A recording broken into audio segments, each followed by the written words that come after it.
Hello. Hi, Dave. Hello. How are you, Eve? I'm good, man. Hi, everybody out there in computer world land. I'm Avery Saltzman. And my name's David Eisner. We're the co-artistic directors of the Harold Green Jewish Theater Company. We wanted to welcome you to the 6th installment of our virtual talk show, Conversations on the Green. It is Wednesday. It's July 29th. It's 1 p.m. and I'm trying to center up. And we are... Live. We're live. Yes, we are. We've got a great show today, but let's talk about a few things we need to talk about before we bring on our guests. Sure. You'll see at the bottom of their screen, a banner will scroll back and forth saying that, in these tough times, we're bringing you wonderful virtual talk show. And we have a lot of things planned for the fall and, in late fall, that if you'd like to donate during this hour, just you can go to the link below and make a donation of any kind. We'd be really, really honored if you could do that. And also tonight at 7:30, another wonderful live event. Gabby Epstein is on live tonight. There she is. There she is. Tickets are $36. That's all. It goes to help support the Harold Green. It goes to help support our wonderful performers who are basically bringing in nothing these days. And so if you want to buy a ticket for $36, click on the link below. You can get the best seat in the house from your house, and it promises to be a wonderful evening of song and story from Gabby Epstein. And I'm going to make a personal appearance myself. So that's my business for this talk show. And Dave, it's up to you. We're thrilled. Thank you, Ave. And $36 through household. Per household. Per household, yeah. That's wonderful. I also wanted to mention that to the right of your screen should be a place for you to make comments, which we'd love to hear from during the show, and questions, which we'll answer at the end. If perchance you don't see that, you will see a link where you can, that will take you to the place where you can make some comments and ask questions, and we'll bring that up at the end of the show. Ave, a pleasure these last 6 weeks. What a great way to end this with two remarkable performers, really Canadian comedy treasures. Yeah. And their careers have crossed, doing sort of, whether they're in the same companies or other things, but they have some things in common. They're both such empathetic people, vulnerable people. They both have kindness to them, and they have a resilience and such funny within them. And we're going to talk all about their career and their life, and we're honored to have them to end this section. Ladies and gentlemen, Linda Kash and Patrick McKenna. Hello. Hey. Hi, guys. Thank you, guys, for joining us. Lovely intro. Thank you. Yes, thanks for the kindness thing. Oh, well, it's true. It is true. And I got to ask you just to start off. I know we're all sort of, although things are changing, I think, on Friday in Toronto with stage 3, whatever that means, and how much people go into it. But during COVID, what is it that sort of has changed you to some degree? And what are you looking forward to doing once we get back to sort of normal that sort of you've been prevented from now that you're just dying to do? Ladies first. Ladies first. Okay. I'm a bit of an entrepreneur, I got to say. So when the going gets tough, my mind starts to race about how to adapt to the situation. And it's probably because I don't sit still well, and I don't sit in a fearful place well at all. So I got to get out of that. So I became very acquainted with Zoom immediately. Went Zoom Pro, spent the $200, and went, I've got to start teaching online. Also, I teach a lot of kids and a lot of teens, and my teens particularly were feeling very isolated. Wow. And scared and sad. So I started just inviting the kids and teens that I have been teaching for a long time. And it was just on donation, just because I wanted them to get used to the technology. And also, I knew there would be so many glitches that it frozen.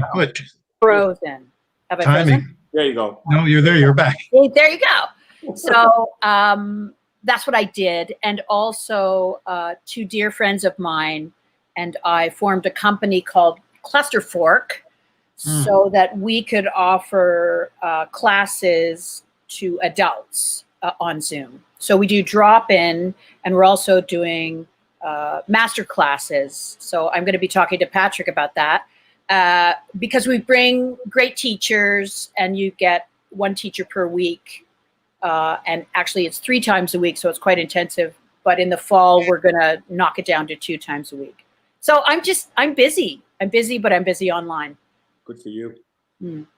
I'm probably waiting to get back with people on a big set, you know, like to be sharing ideas again, and not waiting for someone to finish speaking so you don't speak over, and then the Zoom situation and what TV is going to be like. I'm excited to find out what the new template is going to be for all of us, how we handle ourselves, how we interact, how we, you know, share. All the stuff that on the set that we've taken years to come comfortable with is going to all change. So that's going to be interesting. I had a birthday during all this, so I've had time to kind of reassess what I want to do in the future as well. You know, this is giving everybody a little time to rest, think. You kind of go a little inwards, going, well, what do I want to do when I come back? Do I want to continue the wheel I've been on, or do I want to try and create a new one? So I've been trying to work more towards that way of getting maybe away from the camera and more behind it, and trying to write more, maybe start producing some things, hopefully direct, which I could call on Linda for. Those type of things, you know. That's what I'd like to be able to try and go in the next phase. I think people have been a little more empathetic too, and I hope that remains after we get back to normal.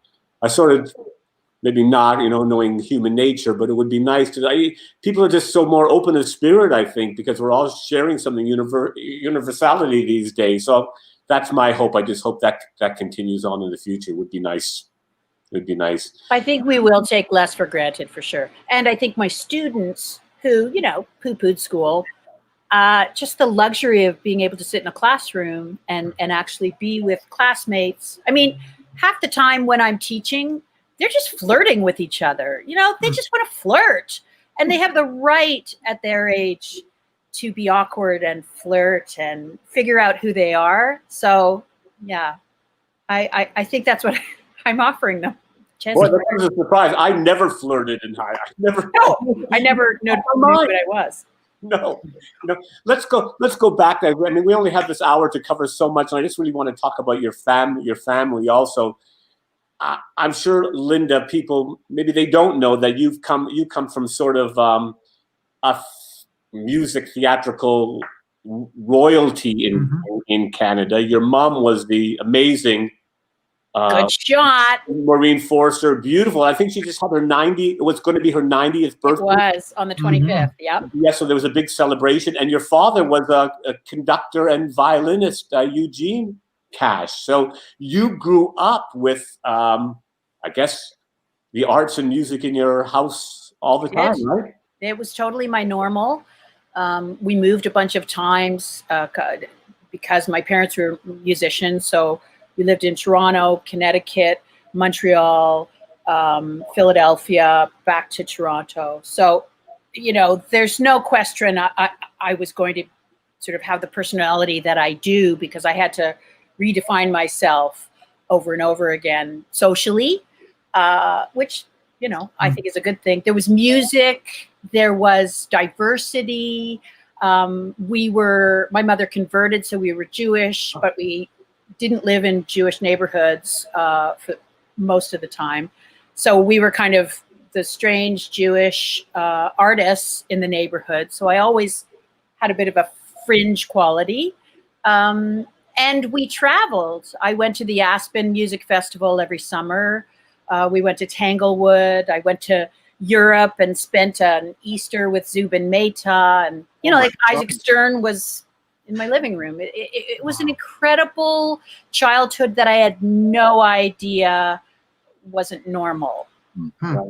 Did you have both parents home, or was it basically one parent at a time, or was it both? My mom was away about 80% of the year. So she was this incredible visitor, and literally the light would just fill the house when my mom was in the house, because Dad was sort of a you know, he was 20 years older than Mom. He played his Wow. violin probably 3 hours a day. It was always sort of in the background.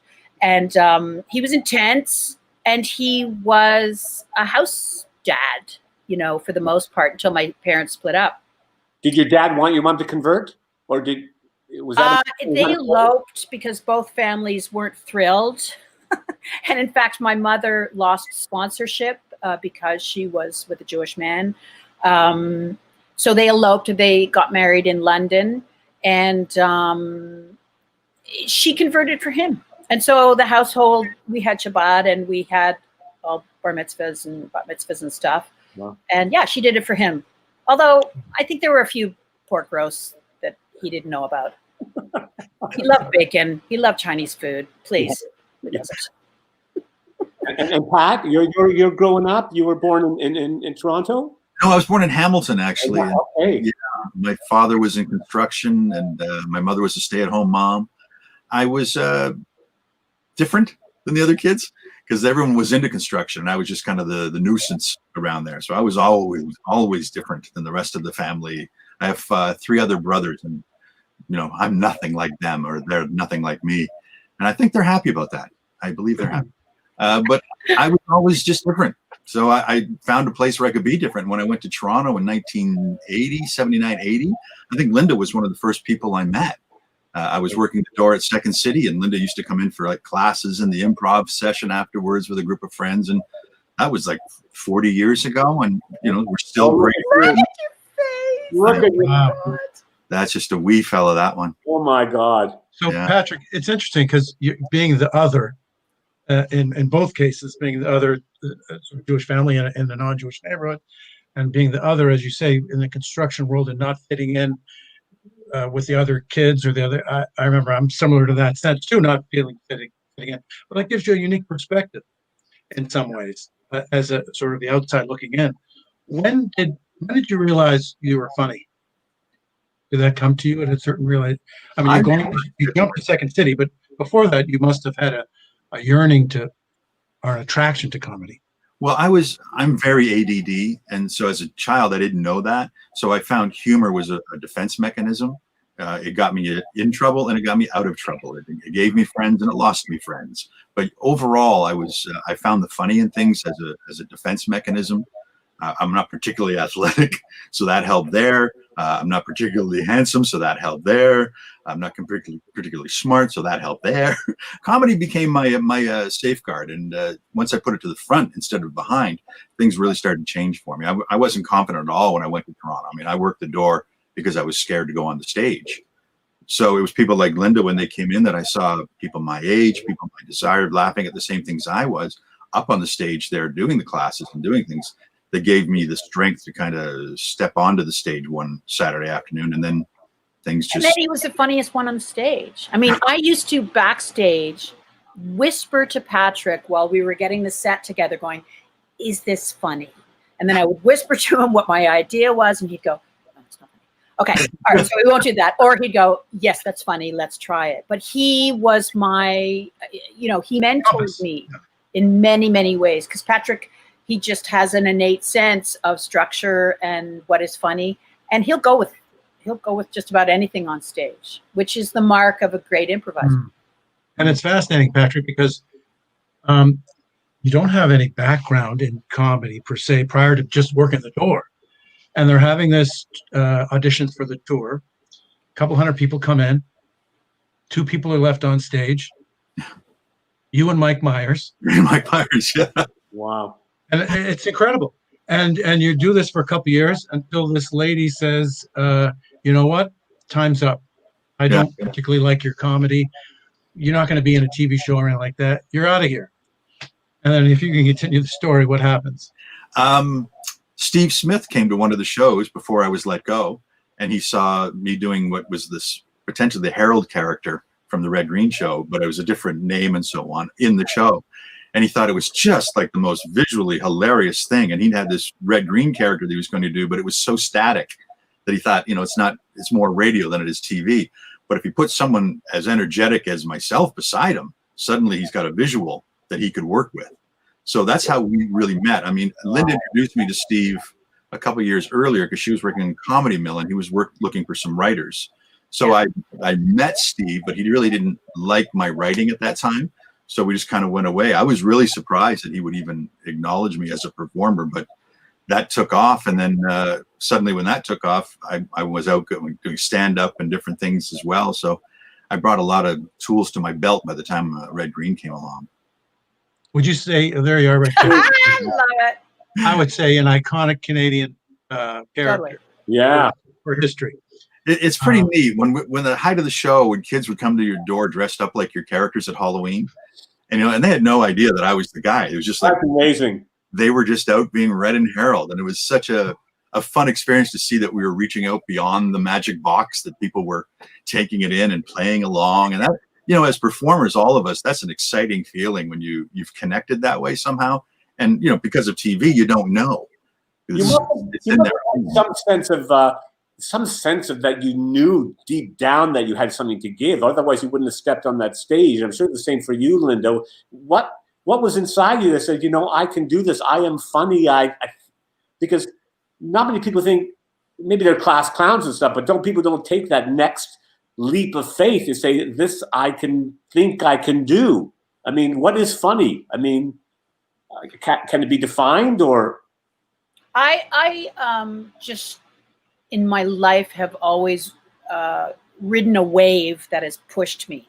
I don't remember deciding. I remember having a crush on a boy who loved to improvise, and so I didn't go back to theater school.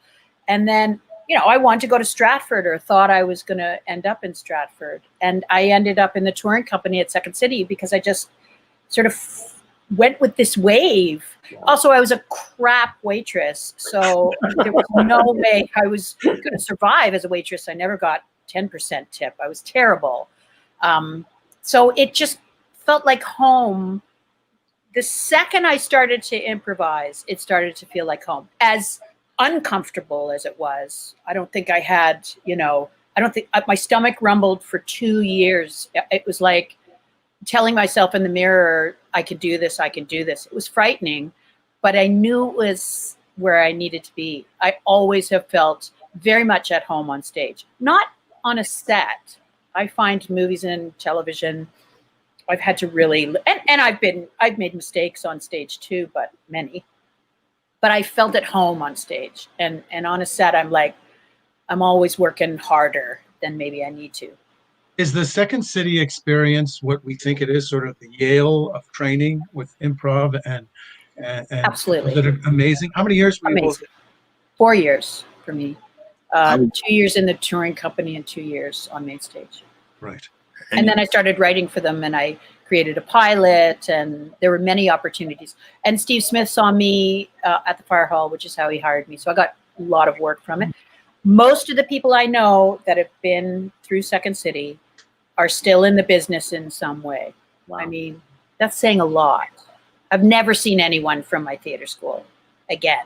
Wow. Oh, that's so interesting. The advantage I found of Second City is that it puts you on a stage immediately in a very young form. So you find your own voice, which is a huge thing for any entertainer, especially at a young age, to understand what makes you tick, what makes you connect with an audience, and finding that voice is really a real huge advantage. And they give you opportunities to do that. And if you pay attention, you learn to write, you learn about structure, you learn about stage presence, you learn about working with other people, sharing ideas. There's so many opportunities within Second City. And then some people take advantage of it and others don't. And they leave with a horrible history, and they leave with wonderful histories, all sorts of Second City stories. But it's up to the individual how much you take away. And I remember standing at the door, and I'd be watching people like Don Lake and Martin Short, and going, that's what I do in the park at night to make people laugh. I think I could do that. But again, being very shy, it was that introduction to go, if that's what it is, I think I can do that. Wow.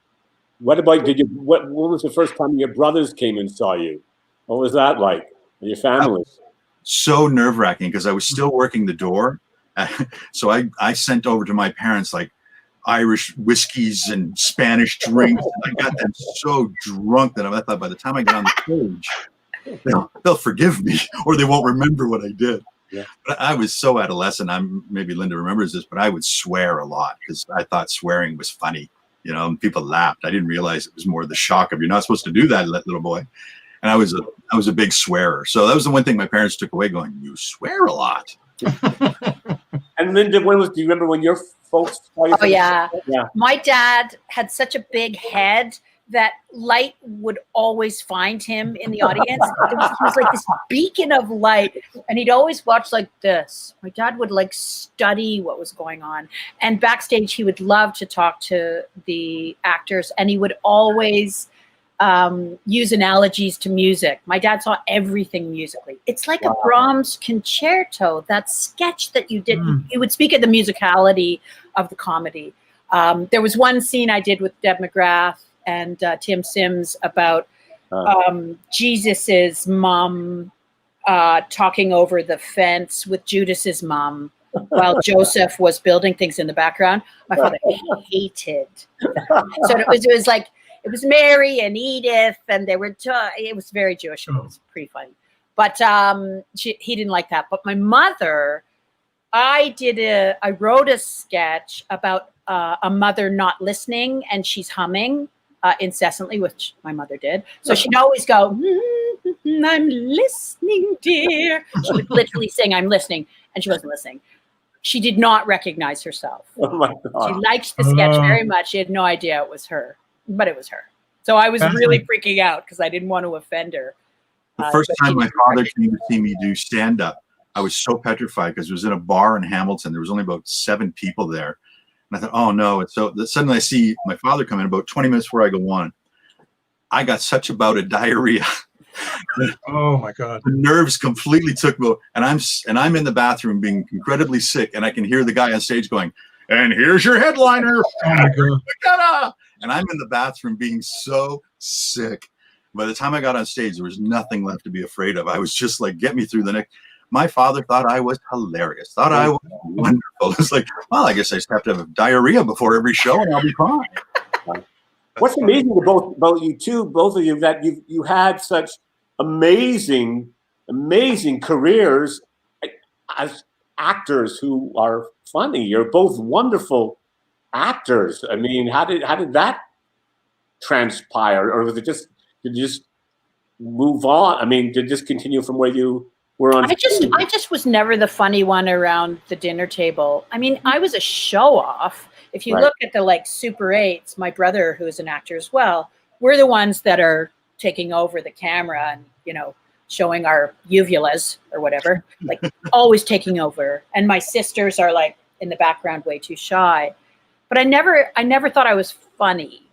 I always thought I was my characters are funny. So, like Patrick knows, I can't tell a joke to save my life. I'll wreck it. Right. So it wasn't that hard for me to move into other forms because my characters did the work. Yeah. Yeah. No, I felt the same, that I had no acting experience whatsoever, and I was petrified every time I stepped on a set. But as Linda said, the character isn't afraid. The character's already in the story. All I have to be is just be that character and just say the words that are there and just be part of the story. And it took me a little while to unfold and maybe add a little pepper here and there and see if you can make it your own, a little more fun. And I always found characters that were sort of fun to begin with, so that I could breathe into them and trust my own comedy. And Linda knows too, back in the day, there was a lot of producers or directors would come to Second City. So they would see you in a show and they said, "I love when you did this." And that would help you bring that to the table. But I found that comedy, it's so much empathy involved in comedy that falls very naturally into acting. Finding the empathy within the character, finding what makes those moments of what makes them smile, makes them laugh. How do they make other people laugh? Because even Hitler, laughed at stuff. So you got to find those moments of where's the person live? Where's the point of view? And once you come to get that, you're off and running to a degree, I think. And the vulnerability. And you Patrick, I remember was the character Marty Jewish on Traitors? No, Marty Stevens, no. Oh, okay. But what a great role. Adorable. Yes. Great role to play. And Oren Bach is a huge Patrick McKenna fan. Traitors is still some of my favorite Canadian content. Awesome. It's fabulous show, and it was a big hit in Canada. Yeah. And you won. I think you're it's The only sort of person- yeah. the only person. What is it, Abe? That won? I think you were the only person in history, Canadian history, in the same year to win Best Actor in a Comedy in Red Green and Best Actor in a Drama in Traders. Yeah. That was I'm pretty surprised weird. you're not holding them up right now. I know. It was a bizarre night because, winning one, you're giddy all night long. Yeah. You can't believe it. We won the comedy one. And I was just like, this is fantastic. To win an award for comedy after all the years of shyness and stuff, I was thrilled. I didn't, there was amazing people that year being nominated for the drama side. So I think the show carried a lot of weight and did a lot of work for me. But it was a beautiful character. And so winning 2 that night was insane. I think I blacked out during the second one. I don't even remember it. And Linda, you've done, for the body of work you had a run as in a commercial for 14 years. You were the Philly cream cheese. There you are. Look at you. Yeah, 16 years, and, Wow. and it's come back, which is Yeah. Yes, you're amazing. for the new. You're looking for the new person right now, eh? Yes. Well, how about the 2 guys above you? Can we do? I think the results will be known fairly soon. It's been, I was in Mexico last year learning Spanish. Wow. Took a month off, and they called me and said we're going to bring it back. How was And it? we want to do this casting thing where we're looking for the new angel. It's like, I can't believe it. It started in 1994. But it must be so weird that you have this incredible body of work, and yet you're known for this. Yes, I'm Mr. Whiffle. Yes, I know. It's phenomenal. It's funny. It's a really it's a great product because I always say to people, it's not hemorrhoid cream. No. It's not, not that Oh, I could use it wrong. I would be the preparation witch in a second, but it was easy for me to be recognized on the street and have people not be intimidated. Yeah. They just, people knew me. I'm sure it was like that with Harold for you. People just were, and I was also a Halloween costume, which was like, oh shit, all I want to be now is a bobblehead, and I made it. Wow. But it allowed you to be you, which was kind of cool too. There was so much of you in that character, which was hard at the beginning because I was really used to my characters doing the work, and Linda was a little more shy. So we say, would I have to look down the barrel of the camera? I mean, initially I thought I was crossing my eyes because I could see myself in the lens, and I was like, Right. this is not comfortable. right? So it took me a while to just sit in my own character and be pretty close to the vest and have this relationship directly with the audience. I know you had so much success in the States too. I mean, you did a show for a series, with Gene Smart. There you are. Yeah. Gene Oh my Smart, God. So Nancy funny. McKenna. Wow. And you did, you did Seinfeld and, I and did. 30 Rock. There you are. Look at Yeah. that. So, how was that time in LA for you? And was it an exciting time or? It was a totally exciting time. Yeah. I'm very happy I went. Yeah. It just was, I thought I was going to go there to redefine myself. I wanted to, do serious film and television and stuff. And very quickly I went into a comedy stream. But within LA, there was so much opportunity. And as an improviser, I got to work with Christopher Guest, which That's right. Yeah. which was it just was an amazing opportunity. So yeah, Just a joke. I will Yeah. never, ever regret moving to LA and trying that for 7 years. And I'll also never regret coming back.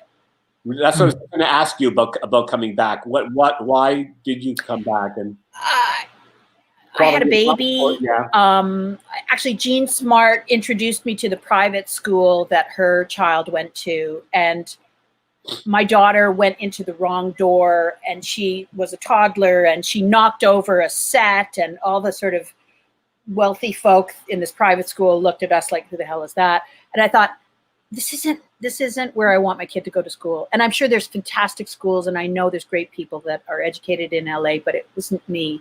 And both my parents were sick.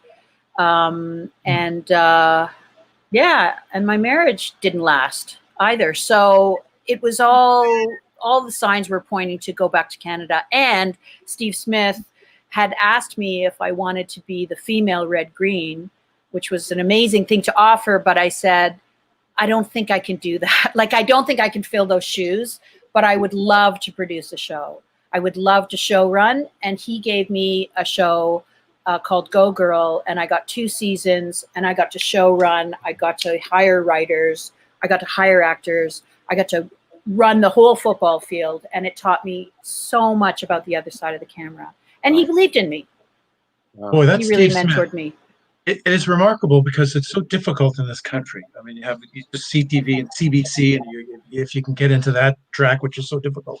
But he went his own way and created his own stuff, and CBC came to him ultimately, and is such an entrepreneurial as you are as well. But just went for it and did it. And Did it his own way. He multiple absolutely, shows. yeah. He's a very independent guy. I think it was the 3rd year of Red Green. Very similar. He offered me a show to produce with him, and just to get me behind the camera and see what it does take. And it was, again, Steve's one of my best friends, and I admire him so much because of the opportunities that he does present to everybody that he invites into his playground. So like Linda, I got to be backstage and produce and do these different things. And we were very young at that time there was a lot of our friends who didn't have their papers to work on television stuff. So shows like we did, it was called Supertown Challenge, yes, where it would be like little towns challenging little towns against weird things. And so you got all these young actors on there every week. And then now they were getting their papers, they were getting into ACTRA. And that was the whole point of the show for me, was to enlarge the community. So for 2 years, it brought in new actors every week and gave them their papers, gave them some time on set. They got to work with other actors. They got to see what a camera was like. That was the whole process for me, because I didn't think it would go any further than Hamilton, to be honest. It was CHCH. So that's the training ground was for everybody. And I do remember people still walk away going, that was one of their best experiences, because it was the first experience. And that's papers. You mean like get into the union? Exactly. Yeah. I did an episode. It was just sheer fun. And it was just fun. It was just, no one had to work too hard, but it gave them a lot of credits. And I think the thing is, Second City and our foundation in improvisation, what it did more than anything was take the fear factor away, because you put your foot in your mouth so many times in front of paying audience members. You survived ridiculous moments of failure and success. You owned none of the material because it belonged to Second City. So you had no, there was no possessiveness to your material. All of those things, I think, created a fearlessness in many people who went beyond there to say, I can produce, I can show run, I can do drama, I can teach kids. Like, I don't think that's a Linda thing. I think that's an improv thing. Yeah, because, I mean, you do say yes first. You just say yes, yes, yes. So sometimes you're going, I should have said no. But your first reaction is yes, yes, and I will help. I can do it. Does comedy have borders? Is it different here? Is comedy different in Canada than it is in the States? I mean, when I was doing stand-up, I found American comedy was very caustic. It was more sarcasm. There was a winner and a loser.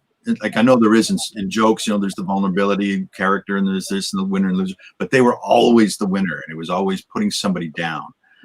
That was one way. I think we're very socialist kind of comedy. We have a different, like, particular Second City, we do a lot of family scenes, a lot of teaching scenes. We're down in Chicago, they do a lot of political scenes. Chicago is more of a town that way, but that's sort of the way the audiences are ready to hear as well. I remember talking to Andrew Alexander about that, saying I would like to go to Chicago, and he goes, "You're great up here. You're real funny in Canada, but you're not a point of view politician comic, so it may not transfer as well down there." So I went down for a little while and checked that out, and he was absolutely right. It wasn't the type of world I wanted to be in. And when I was touring with the stand-up comedians out of America, really didn't get along with them that much. It was just a different approach for me. I think we've always been little brother, little sister to, who lives below the 49th parallel. And so I think our perspective brings a lot of comedians who then eventually go down south and express that perspective. Yeah. I was asked a lot when I lived in LA, what makes Canadians funny? And it's a very, I don't know if I like the question. A lot of things make me laugh, and I'm not sure there's a consistency. When I taught at Humber College, I taught at the Comedy College, and I taught sketch writing and improv. And I realized very quickly when I was directing the industry show, their final presentation, it is not up to me to decide what is funny here. It is up to me to nurture what they think is funny. And believe me, some of what they thought was funny was not funny to me. But they presented with real confidence, and it was up to me to bolster that confidence. And that was a real lesson for me. Because when you're pandering, then you're sort of adjusting to please other people. I think you need to please yourself. What would it like to be on those Juggernaut series, though? I mean, to be on a Seinfeld, to be on a Everybody Loves Raymond or 30 Rock. I mean, when you do a guest or a one shot on those things, what is walking onto those sets like when you know? It's a freaking party because it's a success. Everybody's happy. It's being on a set of a show that's going down. That is a very interesting experience. Like, I did a show called Minor Adjustments with a comic named Rondell Sheridan, who used to do the same circuit as Jerry. And they used to pay people $15 and give them a drink to sit in the audience, right? There were lineups down the block for Seinfeld. He'd do 45 minutes of stand-up before we'd start shooting. And they were putty in his hands. Mind you, they didn't know who the hell I was. So George would say a line, they'd laugh, and then I'd say a line, and it would be like, like I didn't get a laugh. And I thought at lunch, like, I'm in the worst Seinfeld. I'm wrecking this show. And Newman, the guy that plays Newman, came up to me and goes, you're in a classic. You're in a classic episode. And I went, what are you talking about? They hate me. Then you see the sweetening after and the editing, and you go, oh my God. It's a post-production experience as much as it's live, right? You know, improv, as we started this conversation, its roots in therapy. I don't know if you knew that. It's just sort of helping people. Like role-playing and things. Role-playing and stuff. And then it sort of became an entertainment. And you both use improv today to help people in different ways. I know you talked in the very beginning with the teenagers that you work with. And Patrick, you work with people talking about adult ADHD. And it's remarkable how it's you can use your humor and use improv in healing ways. And I find that it's because there's no responsibility necessarily in improv, that you say what came to you, that there's a freedom to that, especially for a lot of wounded people who are afraid to put their opinions out there. You're forced to have one, and if it gets in a response that's positive, you feel the confidence to do that again and again and again and again. And that watching that change in a person going from introvert, not necessarily extrovert, but at least confident to a degree, that's a huge success. Huge. And there's just so many people in life walking behind others, afraid to say what they feel, that through the few classes I've done with ADD, because people have become more insecure about their choices, they're afraid to speak because they think they'll be foolish, to give them the confidence to edit a little bit and second guess and take a moment to think before they speak. And suddenly that's all, again, improv skills that I was able just to unfold in front of them, that doesn't challenge people or intimidate them. It's a playing environment. And when play leads to success, away you go. Yeah, I mean, you can change people in an hour and a half. I'm convinced of that. And I do feel anyone can improvise. I've worked with people on the spectrum. I've worked with street people. I've worked with, teen moms. There's no group. I've worked with elderly people who couldn't stand up. They're all, half of them are on oxygen, but I was in the center of the wheelchairs and we had a gas. It's about laughter, really, and it's about finding your own funny bone. And I think the teacher's responsibility is to make the environment safe so that anything goes. And there's always a surprise. There's always a person in there that you think, this guy's not going to do this. He's not gonna and he's hilarious. I remember teaching a class at Stratford, and it was truly probably the worst class I ever ran, because actors aren't comfortable being themselves. They need a character to breathe into. And so watching them stumble over going, well, what should I say? Well, that's up to you. They've never been in that position. So the unpeeling of that onion was probably the weirdest thing I thought. I thought they were going to be jumping right in and yelling and having a great time. It's like, no, they had to hold back, and because they didn't know themselves in a lot of cases of what they could offer. And I think that really, punched a lot of them in the gut. They didn't have a good time afterwards. They thought they were going to, this will be a breeze. It's a Second City guy coming in, la-di-da. And it was interesting to watch. I find a lot of actors who have not done it are more terrified than non-actors to do it. But it's the role of the teacher to go, we're all terrified. Yeah. Terrified every time I do it. It's my bungee jump, it's my poker night. It's my who knows what's going to happen kind of event. It's always an event. And I will never be perfect at it. It's a lifelong pursuit. You both had extraordinary circumstances in your life. Pat, you had a back injury that you were didn't know if you could walk again. You were and Linda, you tragically lost Paul. Sullivan, who I got to tell you was the funniest thing in Producers. God bless Sean Cullen and Michael Terrio, but Paul was hilarious. Hilarious. Also in Drowsy Chaperone. He was the best man in the original, and he was absolutely walked hilarious. away with those shows. So, and just for Linda, you've been such an incredible part of our company. Having done Sisters Rosenzweig for us, that was our second show. Look at you with Rosemary and Sarah. So and Lost in Yonkers. There you go, the beautiful family. And then my boobs are huge in that. Yeah, look at that. And then, of course, Dr. Ruth. But, you lost Paul. We lost Paul on the opening night of Lost in Yonkers. And you've both come through these extraordinary situations. And when do you know, how do you get through that? And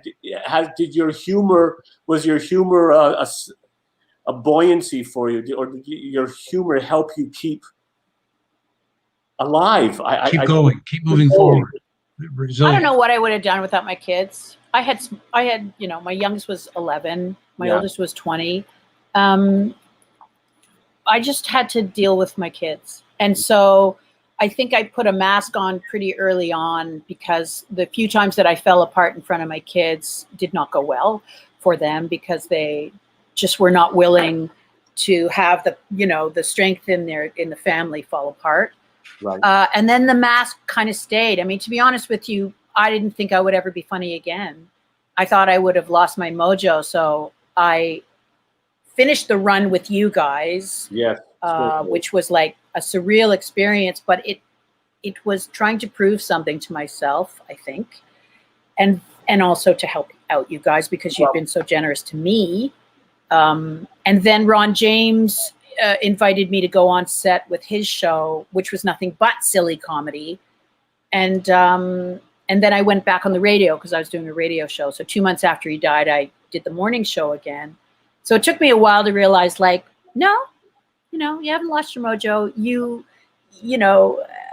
It's just a deeper understanding of what happens in life, and how unpredictable it is. I love to interpret people's lives. I never thought that I would be the story. And I wasn't really comfortable being the story. I like looking at other people's lives, not my own. Well, but I was forced into a situation where I just had to ride that wave, and it was a hell of a wave.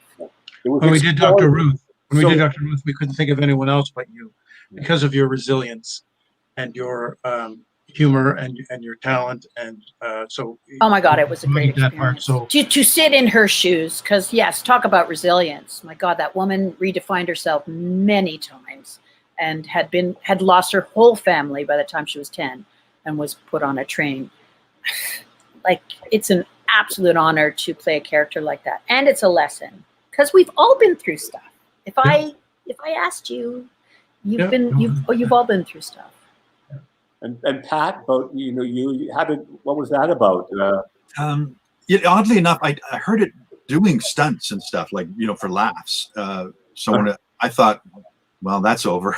I've ruined my back. I've ruined my career. I was in the hospital for 6 months or so, off and on. And it was hard to be funny. I had to learn to walk in a lot of pain and, trying to keep the family going and all that stuff that life kind of took over there for a while where you weren't funny. And I think, what I didn't think of it until Linda mentioned it might have been the Ron James show as well, where he invited me on set, where it wasn't a huge role, but it was enough to get me back in and kind of feeling my way around and seeing and how do I move now? Am I more verbal funny? I think I'm become more verbally funny than physically as I get older, which is interesting and probably safer. So, it was a very difficult time to find humor because there was just so much falling down around me that you had to learn to juggle and smile at the same time. And then at 40, you were diagnosed with ADHD? Yeah, about 45 or so. And when that happened, it was great because then I knew why I was having some of the internal conversations I was having, some of the doubt I was having. Once I could put a label on it, I knew I wasn't bad or crazy or going out of my way to be a troublesome. It was just, my way I was wired. So with the proper medication and some structure in life, I started to work at things and make myself more easy to be around, I guess. Not so demanding of time and focus. Where for both of you, did faith help you through that, Linda? Did you grew up in a Jewish household? Did faith help you through that? I know Paul was not. Did Paul convert? Are your kids Jewish? No, he was a lapsed Catholic boy who knew the entire Mass, which I found fascinating. Right. I had weird experiences, which either was me looking for something or happened, and they were absurd. When I had to move from a farm within 10 days of Paul's death, so we moved to a small house near to my kids' school, and I had to walk dogs that were farm dogs. So it was the first time they were on a leash.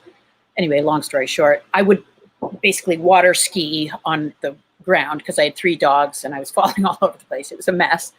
And these robins, these birds, it was spring, okay? Every single freaking robin in Peterborough, Ontario would stop and stare at me. And maybe this is just in my head, guys. And I kept saying, what? Like, there's no way you came back as a robin. That doesn't make any sense. But bizarre things happened. So I don't know if I'll never truly understand, but I felt that there was communication of some kind that made me feel like it's absurd. It's not fair. It is what it is. That's what a grief counselor said to me. One of the hardest things to say when shit like this happens is, okay, it happened. And then you have to start seeing life again in a new way. And also keep him in the room. He's present in our holidays. If the kids are in trouble, I say, this is what he would say. Very cool. Right? You keep him in the conversation. He's never gone away, really. And I talk to him too. Nice. I talk to my parents. I don't know if you talk to your parents, but I tell people all the time.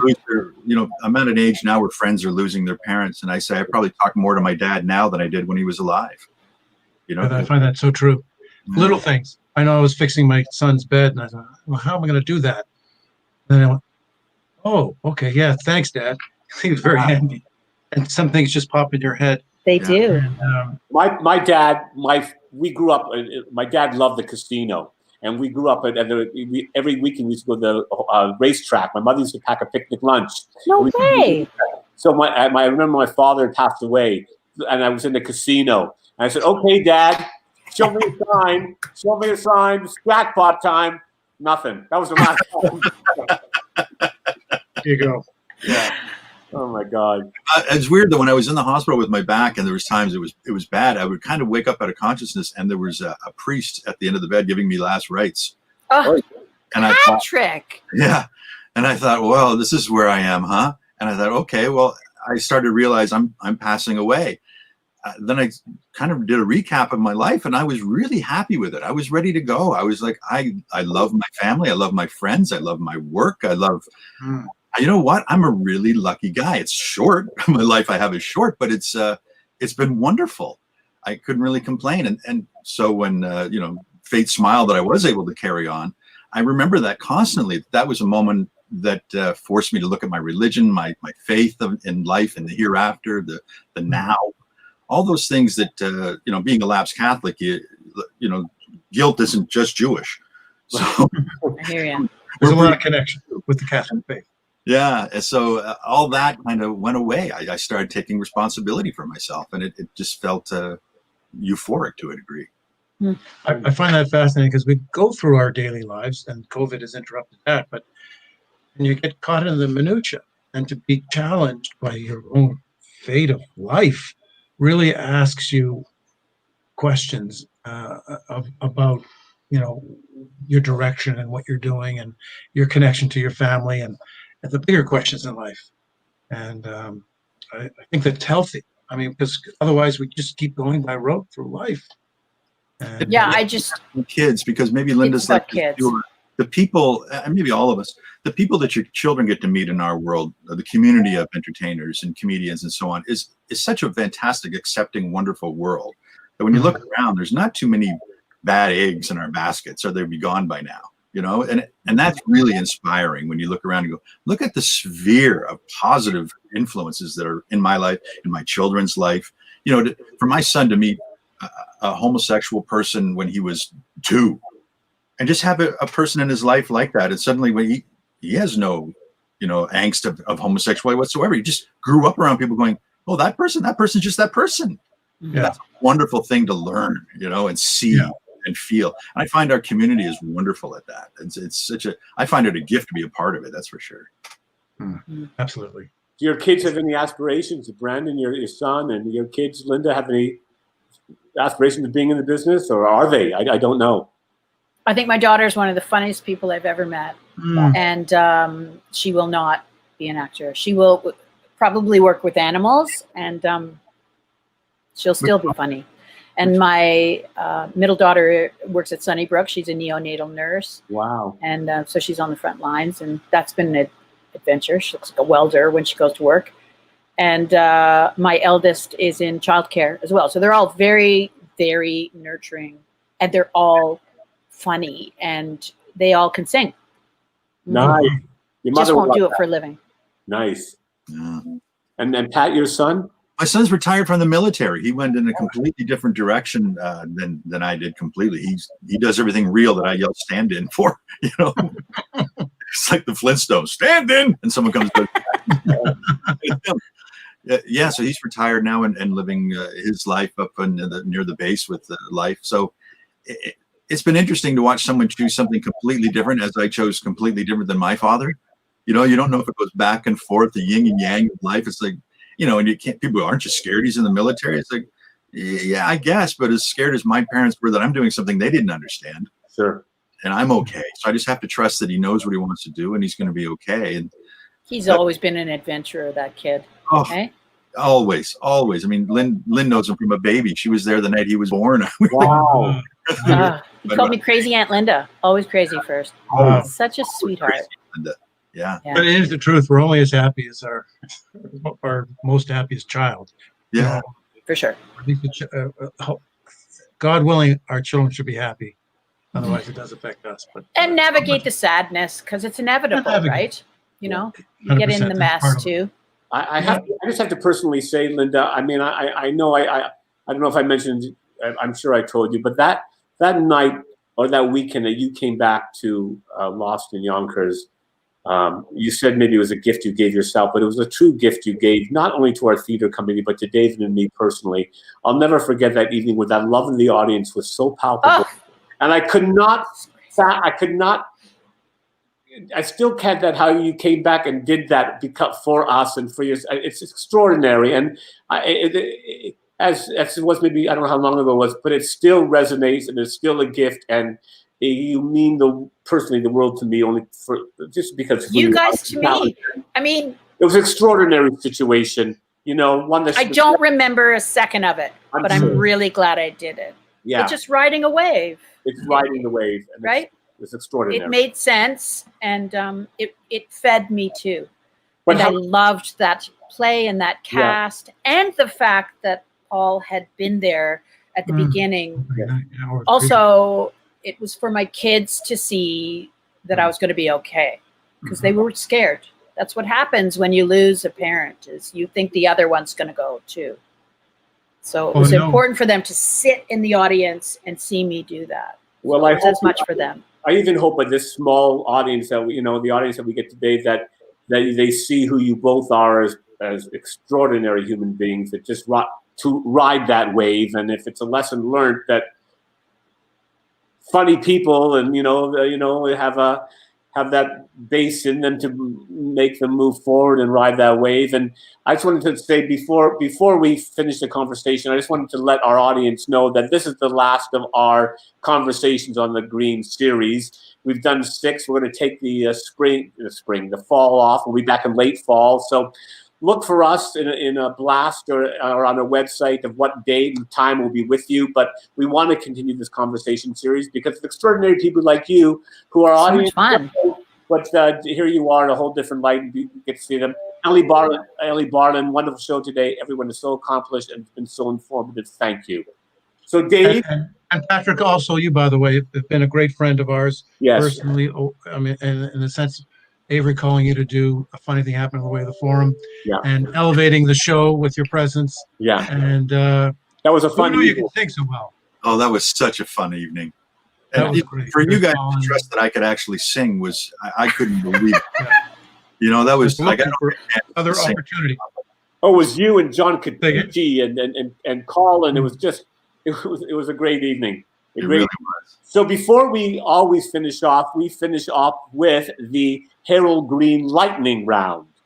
Oh my God. Series of questions. Okay. One or 2 word answers. That's it. Linda will go first. Okay. And the first question we have for you: what do you put on your latkes? Potato latkes. Applesauce or sour cream? Sour cream. Beep. Pat? Oh, applesauce. Okay. Okay. Okay, Linda, on your bagel and cream cheese, lox or nothing? Lox, if I can get it. Nothing. Oh. Favorite Jewish comedian? Favorite Jewish comedian? Oh my God. I think the Jewish is many of them. Boy, Lenny Bruce, maybe. Cool. I don't know. Okay, I can't adjusting it answer. a bit. What was your inspiration growing up, comedian-wise?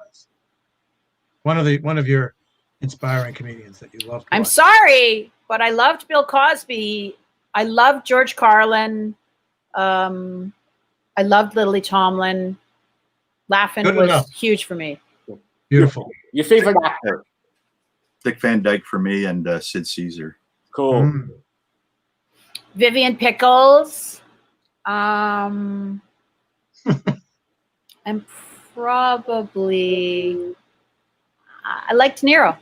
Cool. Favorite film? Oh my God. Harold and Maude is right up there. Cool. Vivian Pickles Harold is the and mom.